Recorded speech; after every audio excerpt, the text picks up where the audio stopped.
It comes to weight loss, there's a lot of debate about what matters more, insulin spikes or simply eating fewer calories. Today, let's break down this common confusion in a straightforward way. We'll look at what insulin actually does in your body, why calorie deficit is the real driver of fat loss, and how these two ideas connect. By the end, you'll have a clear understanding of what really matters for losing weight, and how you can use this knowledge to make better choices every day.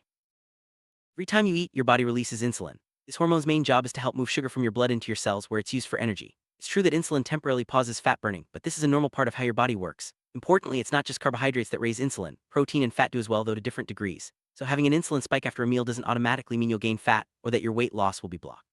It's just a natural response to eating.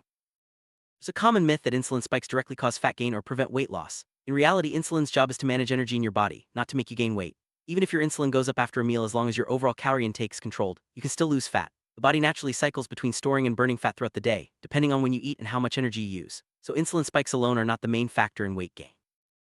It comes down to it, weight loss is all about calorie deficit, eating fewer calories than your body burns. This principle holds true no matter what kind of diet you follow. Whether you prefer high carb, low carb, keto, intermittent fasting, or eating several small meals a day, you lose weight if you're in a calorie deficit. Calories are the deciding factor for fat loss, while insulin mainly affects the timing of when your body burns fat. Focus on the overall energy balance for lasting results.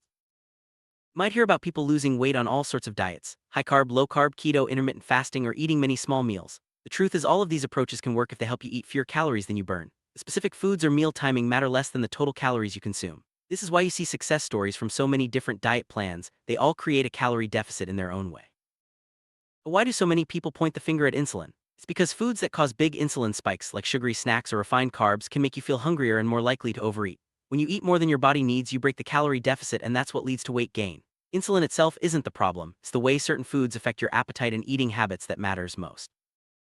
Low-carb diets often help people lose weight because they make you feel fuller and reduce cravings. When you're not as hungry, it's easier to eat fewer calories without feeling deprived. This natural appetite control is why many find low-carb or keto diets effective. They help you stick to a calorie deficit without constant hunger. It's not magic, it's just easier to manage your intake when you're satisfied. Sum up, what matters most for weight loss is the calorie deficit. Insulin spikes from meals won't stop you from losing fat as long as your calorie intake is under control. However, making smart food choices that help manage your insulin response can make it easier to stick to your calorie goals. It's about finding a balance that works for your lifestyle and helps you stay consistent. At the end of the day, the best diet is the one you can follow consistently. Whether you choose low carb, high carb, or any other eating style, sticking to a plan that keeps you in a calorie deficit is what leads to real, lasting weight loss. Focus on what fits your preferences and lifestyle, and remember, it's your daily habits that make the biggest difference over time.